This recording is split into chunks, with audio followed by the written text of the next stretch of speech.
Welcome to the REI Agent, a holistic approach to life through real estate. I'm Mattias, an agent and investor. And I'm Erica, a licensed therapist. Join us as we interview guests that also strive to live bold and fulfilled lives through business and real estate investing. Tune in every week for interviews with real estate agents and investors. Ready to level up? Let's do it.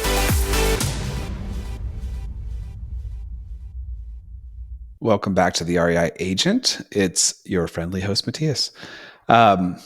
I have a couple things I want to talk about today. One of them is, everybody's probably been there where they just don't feel like doing something someday. There could be a lot of different reasons for it. And you kind of have to push yourself through and make yourself do the things. And often I find that I am better off after I've gotten through those things than if I had decided not to. And today, I'm going to be completely honest, was one of those days. I woke up with my voice. You might hear it. It sounds a little bit off. I've had like a croup in my voice. I just feel off. I just feel like I'm getting sick, or maybe switching back between Austin and Virginia. My allergies are going haywire. I don't know what it is, but anyway, it just felt bad. And I was like, I don't want to do these podcasts today. 2 back-to-back podcast recordings. But I'm so glad I did. I had really good conversations with both people. It was energizing, inspiring, and it was a great time. And that just kind of goes to show, like, if we let ourselves sometimes get in our own way, we are worse off. I think it's good to hold to your commitments, push through the things that you know will make you feel better. Been there a million times with the gym. I'm like, I just don't think I have it today. And I know then if sometimes the days that I feel least like going are the days that I'm like, okay, if I get through this workout, I'm going to feel 100 times better. And it's true. It's sometimes you need to shake it up and just kind of force yourself to do the things that are good for you. Speaking of which, I need to get that cold plunge water cleaned out and going again, because it's been a little bit since I've done a cold plunge. Yeah. On top of that, I wanted to talk a little bit about our guest, Brett Keppler. Brett is an inspiring person. It's a great story to hear what he did. Took being a new agent in 2006 and running with a niche he found through the downturn of the market, where most people would think, okay, here's somebody getting started as a 25-year-old young in the real estate market. Right before a crash, things will probably be pretty good at the beginning, get used to it, get comfortable. Things get really hard, and then they'll get out of the business. But no, he found the opportunity in a downturn. And I think that's just going to be a reoccurring theme.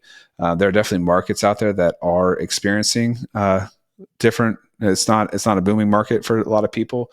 Overall, my market's great, so I can't complain. But coming from Austin, they said their median sales price went down about $100,000. There's just stories, there's pockets kind of where there's a lot of booming happening through the COVID. Like Austin boomed through COVID. A lot of people moved there. I think Arizona's hurting, Florida's hurting. I think that's just there's opportunity in every market, and I think you just have to really hone in on what that looks like. And for him, he'll tell the story, so I won't take that away from you all and give it to you right now, but we'll let him say it in his own words. I think also me and him have a lot of similarities where we are probably never satisfied, just kind of settling in and doing the same old thing. And there's always a mountain to be climbed, and that's kind of where we are excited and passionate. And both of us have chosen some real estate adjacent ways of doing it, or using our skills that we've honed over these years to pursue related things, while not letting go of real estate in general, the sales, the investing, et cetera.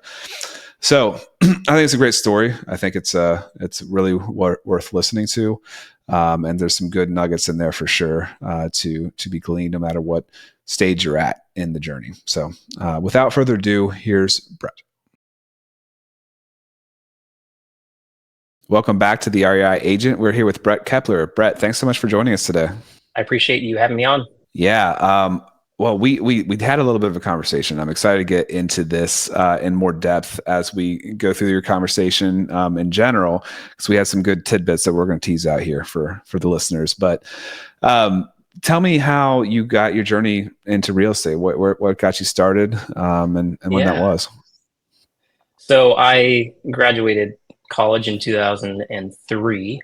And, like most people out of business school, you think, okay, I'm going to go rise up really fast within a corporation and I'll be running things in a few years. And I think I lasted about 18 months at one. It was a cubicle job, like in Cincinnati, Ohio. Our parent company was in New York. We'd have to wear suits into the office, and the culture was bad. There was these quarterly reviews.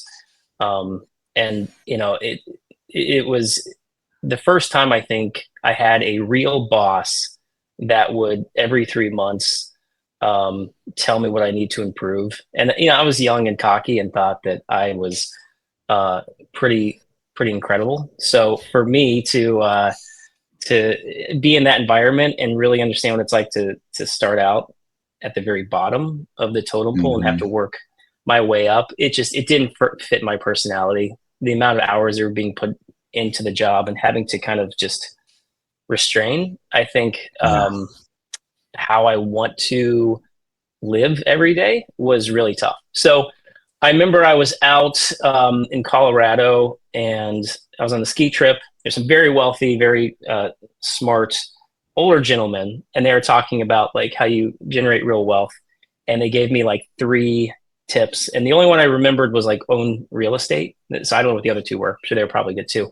So I thought, okay, I'm going to start buying, real estate, Rich Dad, Poor Dad. I'm going to read the different books. I'm going to figure out these loopholes. And then, I'll build my little empire that way. And I bought a 4-family, lived in one of the units, kind of the standard, young kid, doesn't own any, possessions. It's very easy to do. And then I bought a 5-unit building, shortly after that. So you I moved remember seeing, into it as well? I didn't move into that one. No, Okay. That one was a little bit more rundown. I had some equity in the first building I took out, put on the next one. Got it. Still lived in the first one, but I saw how much my real estate agent made. I think he showed me like 2 houses. The 4-family was like $230,000. He didn't really do a whole lot more. He walked away with like, $7,000 or something, at the end of the day. And I'm like, oh my gosh, that's like twice what I make in a month. Okay, why don't I get a real estate license? It kind of checks those boxes. I can do real estate. I can be my own boss. I can get out of this current job. So I just went all in. I wanted to move out of my 4-family, so I bought a little single family house. I remember I signed my mortgage. I went to the closing, signed off, put in my 2-week notice. As soon as is total mortgage fraud probably back then, but just decided to, okay, I'm not going to be able to finance a house for 2 years, so I'm going to buy a little single family, live in that, because living around tenants was tough, and I'm just going to go sell houses and figure it out. And it was really freeing, like the first day when you're like, okay, the world's your oyster, and you have these big, beautiful thoughts about what's going to happen. And then it was tough, right? It was 2006 at that time. Okay. The market was still good. It's about to crash. Right. And it was hard because I was so young, and a lot of people would ask what I know about selling houses, because I didn't know much. I was like 25 at the time. And we got my license 25. Yeah, it's a lot of hustle at that point, and it's taking any lead anywhere, and trying to be successful. And it ended up someone I knew reached out and said, hey, there's this guy, his name's Tom. He has this thing called a Fannie Mae account. Okay, he needs someone to help him, run some buyer leads. And I'm like, sure, I'll take anything from anybody. And this was still before the market got bad. So I met this guy, he's a little bit older. big old dry erase board for everything, and I would just run leads for him. And I was young; I could use technology really well, and I would give him a 25% commission split, and then I'd split 50-50 with my broker, and I'd make like no money, and I'd sell the crappiest houses in town.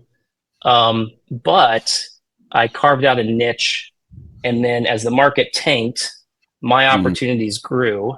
He and I partnered. We ended up building a foreclosure operation that was pretty big. We started our own company that I started actually in my name. I ended up buying him out. Eventually, we got to a point where we were selling in 3 different markets. We had an office in Chicago, Cincinnati, Dayton, Northern Kentucky, and we were doing anywhere between 350 to 500 transactions a year, kind of just mostly from one base. We had, I think, 10 employees. We had inspectors in the field out running around. I mean, it got to where as the market was bad and everyone was losing their house and agents were complaining about how terrible the market was, we were doing fantastic. And, that really just kind of being in the right place at the right time and leaning into something that no one else was, is the reason that I was able to start a brokerage, build a team, fast forward, to where we are now. Now I still own the brokerage, Trio Realtors. We have a 10-person team that I still lead. And we're in the traditional real estate game here in Cincinnati. So it's been quite a journey, but that's where we started in the humble beginnings. Yeah. Yeah. I was just speaking with Joshua Smith out of the Arizona market, and he was talking about how, just really trying to pay attention to the market and trying to find where there's an advantage. And, like whether you do it intentionally or not, you found this amazing, advantage where everybody had, so many people got you tell me that you got into the market at 2006. I'm like, there's probably a 99% chance that you're not going to be in it in 3 years. It's a kudos to you for making it, for killing it through that time. Yeah. To getting to the point where you're kind of in the top 1%, within 5 years. And it was right. I think what really bode well for me was, this is not a young man's game. At least it wasn't back then. It was, it was all established players. And when you can come in and you have no clue what you're doing, and you're like, well, this was back where I remember, we could actually put we do a custom sign for the first time. I'm really dating myself, but before you had to use the brokerage sign, I'm like, no, I want my own number. I want to put whatever I want on the sign. And we don't want to use Mildred, the front desk, to set appointments. We want to use a third-party showing service. All the brokerage tools that they offered, we could replace at that point in time. And we kind of built a brokerage. We built systems that really took advantage of, just a lot of the major shifts in technology to kind of decentralize all the value that the broker was giving at that point. So, we were super lean. We're doing things a lot differently than a lot of the other agents in the area. And, in terms of growing a team, if I was looking back at some old creatives and we would send out marketing that said, we will guarantee you 100 leads in the first 7 days. And these aren't random email addresses. These are sign calls, because we have the cheapest properties in every neighborhood. And we would put coming soon signs out on these properties 3 months before they were going to come on the market, because there are no rules, because no one knew what a coming soon was. But we knew that, okay, this is, this is in our inventory. We might as well get people calling on it. Right. So our phone was ringing off the hook. So it was really easy if you kind of leaned into just the different opportunities to build a pretty big team. I mean, it was a crazy time. It was really good, but it was crazy too. What was the peak number of agents you had under you? Well, so the peak number of agents, I think we had around 15, but most of we had 12 staff members, because when we talk operations, we had a full-time person. All she did was confirm receipt of offers, enter offers into the database, reply to offers, deal with just that part. That was her full-time job, 40 hours a week, dealing with offers. We had 3 people doing BPOs 24/7, just 40 hours a week. We had inspectors. We'd have to go and visit every property every week or 2 weeks. We were doing the same thing. We had folks up in Chicago. We didn't have a physical office up there. We would do everything from here. I take it back. We had a physical office. We didn't actually staff it. We did like our whole operation ran out of Cincinnati. And then, we'd have agents running around chasing leads and things like that. But it was a little bad because the problem was, I think all the agents got conditioned to very easy deals. They did zero follow-up because the phone kept ringing. Yeah. And they would just rather have, oh, you want to go see this property? Okay. Are you going to write an offer? If not, it's probably a waste of time. So they didn't really learn follow-up. So that it wasn't great. So as the market transitioned, I saw it coming, and we picked the name Trio. There's a lot of companies that would be called like the Foreclosure Shop, or like Austin Foreclosures LLC or something, and we were like, we'll do Trio. It has REO in it, which is the acronym for real estate owned. But we know there's going to be a future where we transition back, so we don't want it to be obvious that we are a foreclosure company. And for me, it was important that, okay, now we also have to somehow change our reputation, because when you see a Trio Realtor sign in your front yard, it means your house is foreclosed, right? So how do we get these normal, normal folks to want to list with us when everyone's going to think that the Murphy's house down the street is a foreclosure because we gained that reputation. So it was a little bit of a challenge. We had to kind of do some rebranding and be creative in how we worked it out, but it was working within that level of chaos that kind of emphasized the importance of systems and just organization processes that need to be followed, which is kind of put me where I am today, and that's running software to do the same thing for agents and teams across the country, as well as my own team that I still oversee here in Cincinnati that's called Next. So I've kind of gone from corporate world to building like a mega team and starting a brokerage, to now trying to get into the software game. We're not trying, but am in the software game, and that's been another kind of wild ride up to this point. Yes. For sure. So the software helps with systems. Explain that a little bit further. Yeah. So this I'm sure people that listen to this can relate. The hardest part of having a TC or a assistant or whatever you want to call it is that assistant eventually leaves.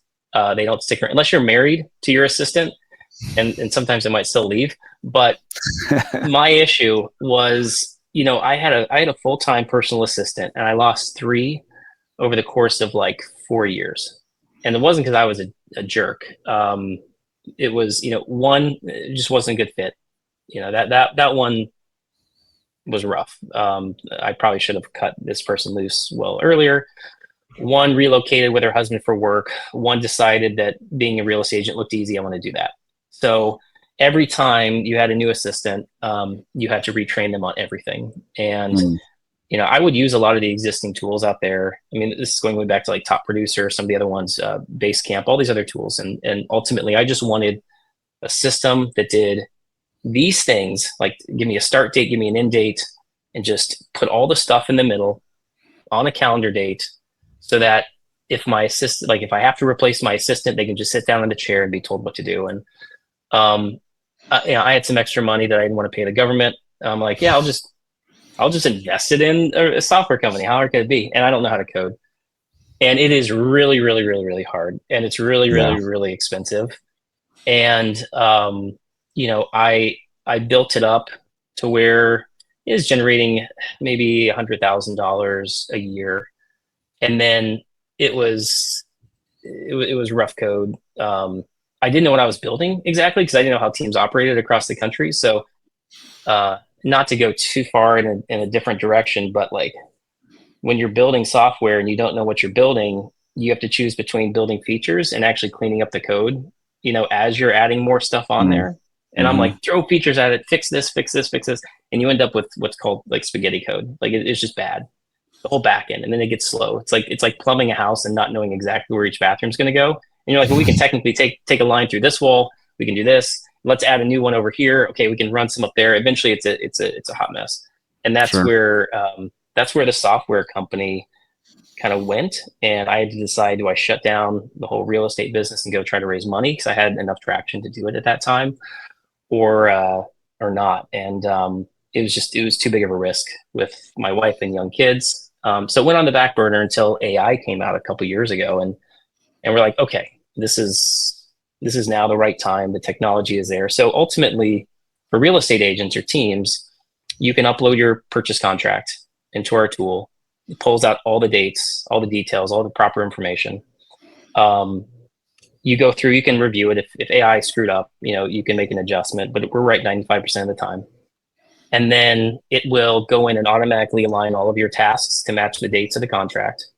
It'll pull out the buyer, seller, all the contact information, and you can do all this in a few minutes. And then you essentially apply your workflow, and you have pre-written emails that are auto-populated with all the proper information. So all of your communication is automated, all your tasks for when you have to do it, how you have to do it. We're essentially taking what used to exist in someone's brain, or maybe exists in a spreadsheet, or just a really basic flat kind of task list, and we just put it on steroids.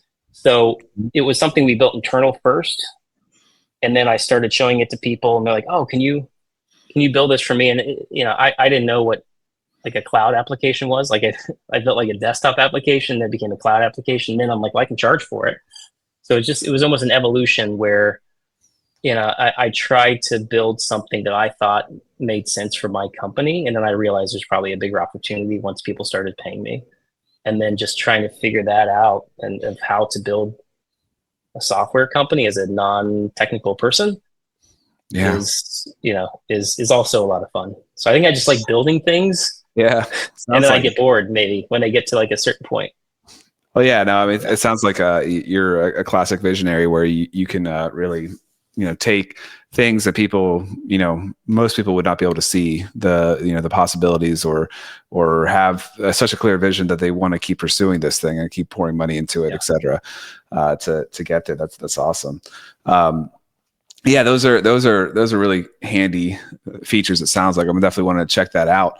Was that was the next? Is that that's next. So it's NEKST. It's okay. I think I started so long ago when like people would spell words differently, because you could still buy the like .com domain. So the whole thing was like, what's next? Sure. What's the next thing you have to do, right? So we made a bunch of mistakes, man. Like what's been super interesting is now I talk to people all over the country, and you kind of hear their problems, how they're successful, how they're not successful, what's working for them, what's not. And it's almost like I've become a consultant, because we sell a tool, but really what you hear is everyone's problems that they're experiencing in their market, or all the problems they're experiencing with their teams. And what's unique, just as a founder of a tech company, is being able to say, oh yeah, I know what you're going through. Oh yeah, I know what you're experiencing with that agent. And I know this frustration, and I know this, that, and the other. And it's a totally different demo than probably what people expect, because you're not just showcasing features, right? Like we're trying to solve their life problems, and it's actually a lot of fun for me as well. Oh, that's cool. So did you keep investing at all after those two? Was 9 doors total? Yeah, so I did not. And I think at that time, you have to realize what's the best return on your time. So I'm a big proponent of investing in real estate. I made my niche coming out of working with foreclosures. I had a huge network of investors, and I think I had to make a decision as an agent. Am I a competitor, or am I their real estate consultant, right? Like, am I the one that they're going to call about a deal? If I bring them a deal and they know I invest in real estate, they're going to ask me why I'm not doing that deal. Right. Like, why are you not buying it? Why are you not flipping it? And they don't want to bring me something and say, hey, we're interested in this property, because what's going to stop me from going and buying it? So I had to kind of recognize, okay, if my advantage in real estate is helping investors to identify properties to flip, properties to rent, helping them to determine the after repair value, what improvements to make, what not to make, I cannot become their competitor as well. So that's part of the reason I didn't invest. The other reason is just that I thought being a landlord would be easy, and it's a huge pain in the butt, in my It opinion, is. because when you have everything else in your life, family, pets, you have I was starting a real estate brokerage. I had agents who needed my time, and then a tenant locked themselves out, or there someone upstairs, the toilet's overflowing, and like it was just nothing but an annoyance, and the time invested there meant no additional return than what I was already scheduled to get. So it's just a pain. And Yeah. I could hire a management company, but I lived in what it'd be really odd since I was one of the tenants, of the nine. I was living in one of the buildings, so I didn't, I didn't think to. It's super lazy to have someone manage the building you're living in, and the margins still weren't that great, Mhm. so I think you either have to go all in, on that strategy. And I just realized it wasn't for me. I can make more money, working with a client to find them something to buy and sell than to invest my own time. And again, it would also, it would make me more of a threat, I think, to building that client base. So it made Sure. sense for No, me not to pursue it. that does make a lot of sense. I mean, I think there are people who do it, but I think you're right at the end of the day. Like, I mean, I think if they know that you're an investor as well, and you're focusing on investment real estate as your or you're serving investors, it can feel like that. Yeah, like you could be competitive. Yeah. Sometimes there's enough deals, like okay, I just simply can't buy anything right now. Yeah. But that's not always the case. Well, I definitely think that real estate syndications could be the answer to a lot of people in similar shoes, Yeah. or just people who are really not interested in learning or dealing with all that. Because frankly, I mean, the returns are often better. I mean, you've got to be careful, and there's been some pitfalls here recently, especially with like people's bridge loans coming due in the multifamily space, and there's been some hurting in that space in general. But if you learn enough to be able to analyze a deal and trust the people that are running it, I mean, that's probably the biggest thing right there.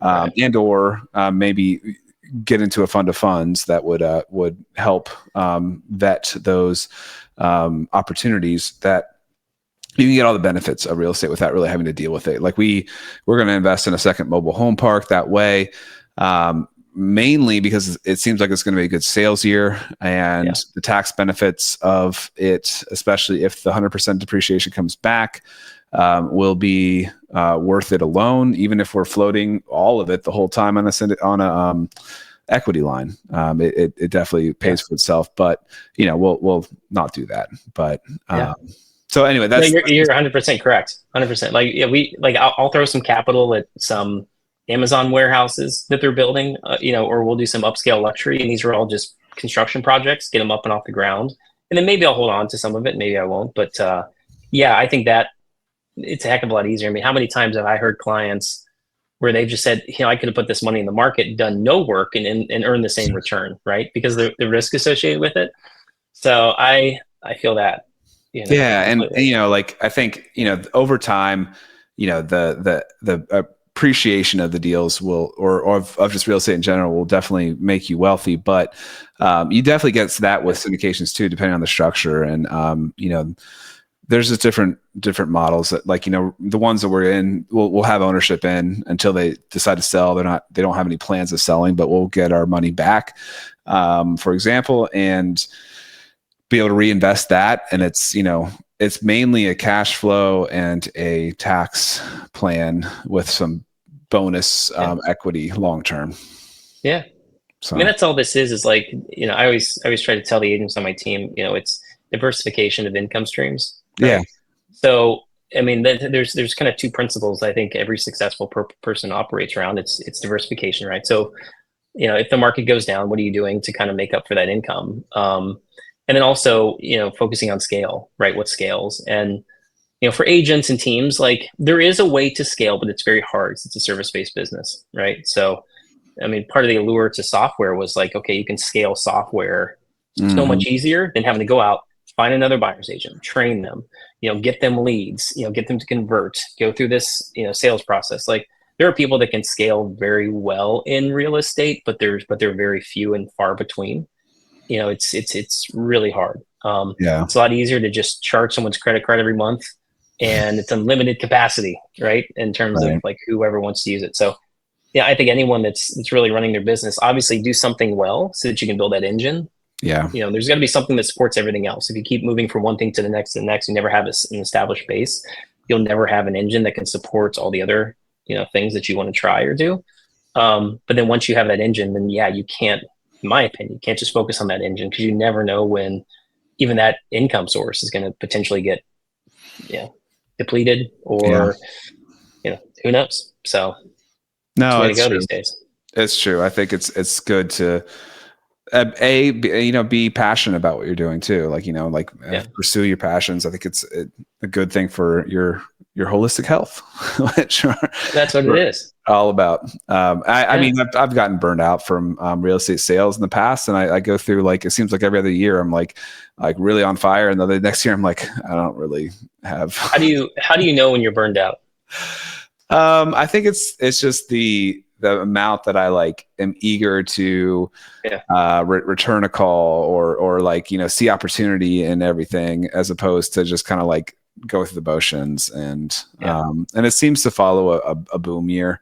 It has where I've doubled my income or whatever, or doubled my sales, and the next year I'm just kind of burn out. For me, it's I know it when I know I have to hug another freaking client after some closing. It's so bad, right? I'm like, oh, that's when I know I've had enough of it. I'm like, I don't feel like going. Yeah. I have to sit there and be like, yay, I'm so excited. Yeah. Let's hug it. This is such an exciting moment. I have zero. This is bad, but sometimes I feel like I have to just totally fake all the joy that they're experiencing, because I'm just so over it. Yeah. And that's when I recognize, okay, I need to do something else that fills me up, because this is supposed to be a moment that is full of joy, and I'm an a-hole that somehow can't feel that anymore.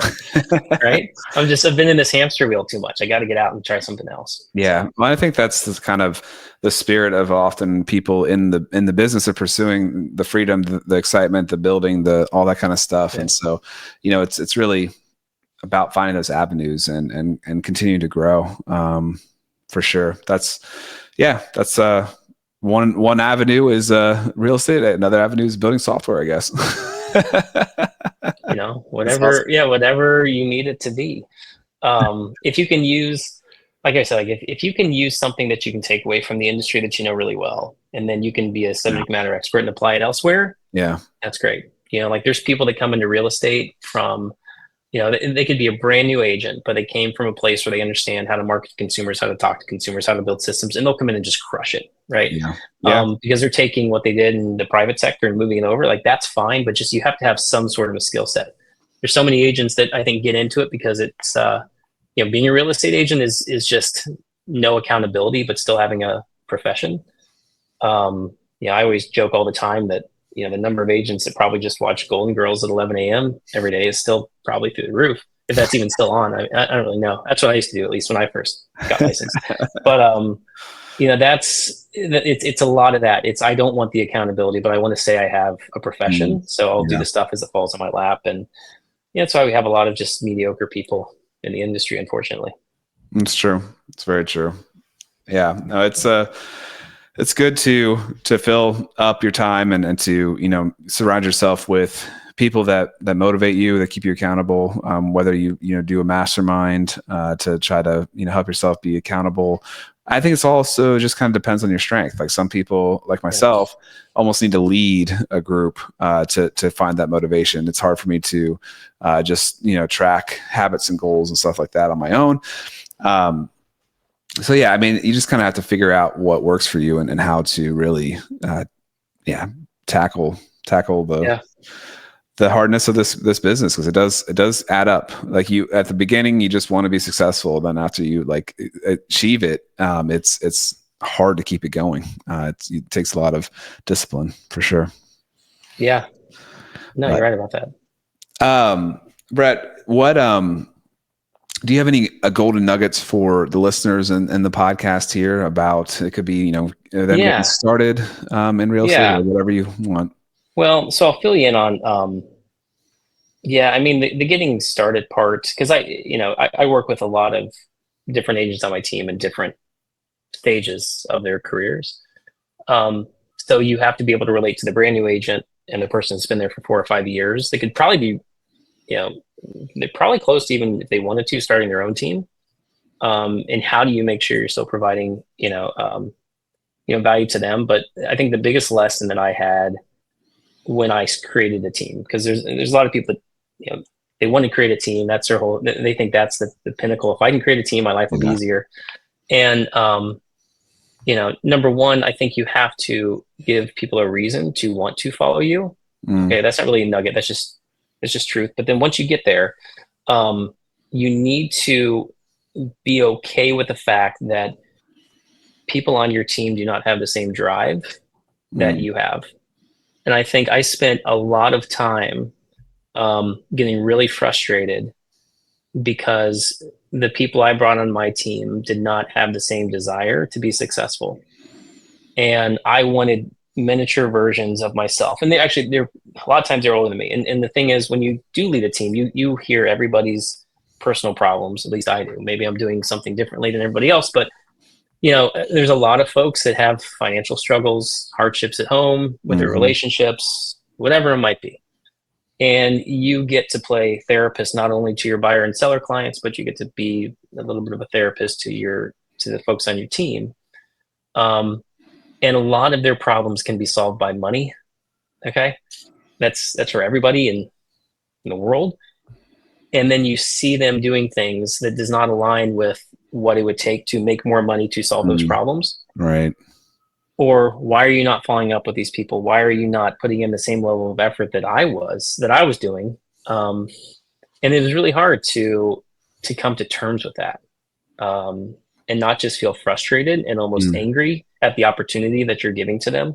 I mean, we would spend money on leads. We would put everything in place to make it as easy as possible for them to go and make money. And they wouldn't return calls or something like that. So I think, number one, you can always try to find better people. But number two, I think you have to just be okay with the fact that what you want in your life is not the same that everybody else wants in their lives. There's folks that they're happy making $50,000 a year, sleeping in, having a very, one vacation a year, driving a 1997 Ford, whatever. And they don't have these super lofty goals, but yet you're putting an expectation on them that they should. And it took some maturing for me to recognize that. And, at the same time, if there was a bunch of me's on the team, then they would all leave after 2 years and set up their. So I would just be churning everybody out because they're going to go and start their own brokerages and start a software company. So I think recognizing how to just be better in that regard, whether you're hiring your first assistant, whether you're trying to build a team, I think it's just recognizing that about yourself and understanding what you want in those agents. That's a really good perspective. I think, expectations. I think it's often thought of like, you telling other people what they should expect. And not as much, you don't think about it as much like what should you expect in these situations. And when expectations aren't met is where there's often problems. And so that's really good perspective. Some of that reminded me a little bit about that, the whole Mexican fisherman proverb or whatever might have been from the 4-Hour Work Week. Do you know what I'm talking about? I know. Yeah. Well, I can't recite it, but I know like the person premise. That was happy with $50,000 a year and taking one vacation or whatever. And then the business. So the fisherman that fishes half the day and then plays guitar, drinks wine for the rest of the day. That a businessman comes and tells him he should do more and basically incorporate and make this huge thing. So he'd just spend his time playing guitar and drinking wine in the evenings. Yeah, exactly. What's the point? Sometimes I wonder that myself. But yeah, anyway, some of us are also wired to I'm not going to be happy if I'm not, out there climbing the mountain. So so you were 25 when you got licensed? Yeah. Okay. So have you, and did you mind if I ask how old you are now? 37. Okay. So I'm 44. Does that make sense? Yeah. So I don't know if you've gotten to the point where all your friends are having midlife crises and they're seeing what you do and they think, hey, that No, looks not like yet. more fun. And they have, so here's where I am in my life, right? There's people that are unhappy with their jobs because anyone that's in corporate, they get to a point where they're like, okay, I thought I'd be further along at this point, and Yeah. they start getting frustrated. And they're like, I don't know how much more upward movement I still have. So they'll come talk to me about real estate, and they'll have young kids and responsibilities. And I've seen this happen because I've brought people on. It's like the same folks that want to start a property management company. It's like you don't know what you're getting yourself into, but um, they'll want to get into it, and I do my darndest to talk them out of it. Because if I can talk them out of it, they're not going to survive, right? I need to tell them every terrible thing that's about to happen. But I'm like, your wife is expecting you to bring in income. It's going to take a while, and it's going to start out. She's going to support you, and she's going to smile, and then after so many months, it's going to get okay. When are you going to give up on this and go back and do something that's a little bit more predictable to support the life that we have? It's going to get so hard, and unless you're getting in young, or unless you're single or no kids or you're old, like it's super tough, right? But you'll be there soon when people start asking you questions about, hey, I've thought about getting a real estate license, and you should try to talk them out of it. Because if you can talk them out of it, there's no way they're going to survive anyways. Because if they can't get past that initial conversation, it's going to be even harder on the other side. Sure. Yeah. No, that makes sense. And yeah, no, it's funny how there are definitely those like phases. Like there's everybody getting married, everybody having their first kid, probably everybody buying their house around the same time. Then there's the divorce. Yeah, that's right. That's also where I am. I'm at the divorce stage because everyone's kids are getting like old enough to where they're like, okay, they're leaving soon, or they've left the nest.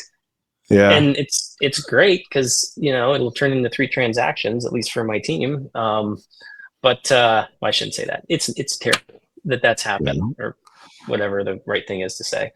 But it is definitely interesting for sure. Yeah. So I'm curious if you have a favorite book, a fundamental book maybe that you think everybody should read, or maybe the one that you're just currently really enjoying.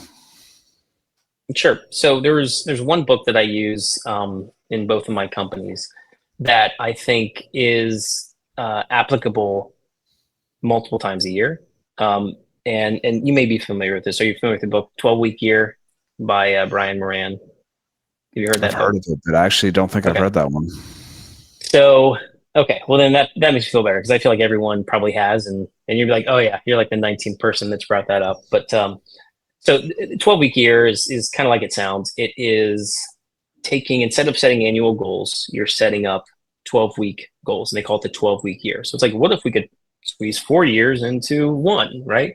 By being hyper focused on 3 things. And what I have found for both my companies is that everyone is always in a different place in their life and in their business. And as we try to run, weekly meetings, or as we try to, do retreats, the hardest thing for a lot of team leaders is trying to provide value, not making a sales competition out of every Monday meeting, but actually provide some sort of training and some kind of value. So we will do usually twice a year, we'll do a 12-Week Year series where each person has their own 3 goals. Could be more if they want, but it can be personal, it can be business, it could be something else entirely. But just what are 3 things that you're wanting to achieve this year? They're measurable, they're actionable. What steps you have to take to achieve it. And then we have weekly accountability sessions where you report back how you did. Did you accomplish the things you set out to accomplish? So it's taking, like you mentioned, the ability of tracking habits and being accountable to others, and setting actionable goals and actually achieving them over a short period of time, and building camaraderie around that. It's really powerful because not every book is going to impact everyone in the right way. And I've read books where I'm like, it didn't impact me. You can always take nuggets out of it, but like there's certain phases in my life where certain books have more meaning. And the one thing that's consistent about 12-Week Year is it's not really teaching you stories. It's really giving you a kind of a process to follow with others for achieving whatever you need to achieve in the next 3 months. And they have workbooks that you can kind of, that you can work alongside. There's like, we buy these binders. So like every day you're keeping track of what you have to do. And it's really just total accountability session, but it can be impactful for every single person on the team. And that's what I love kind of the most about it. Well, that's awesome. Yeah, that's great. I do something similar. But that's, yeah. What do you use for your, like, what do you do for something? Like, what do you use, or like what book or author or whatever? Part of a mastermind that has a system. And so it's basically breaking down 5-year goals to annual and to quarterly, and focusing on 3 main things. But it's more than, we do more than business. It's like business might be one of the areas you choose, but it could be family and all that kind of stuff as well. Yeah. And when you talk about like the holistic side of things, right? I think that family impacts business and business impacts family.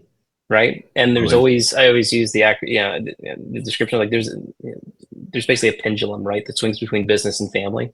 Yeah. And sometimes that pendulum needs to swing to the business side. I hate to tell you, and you got to prepare the wife and kids, or the husband and the kids, or whomever, that, you're not going to survive if your business needs focus, but you are prioritizing family.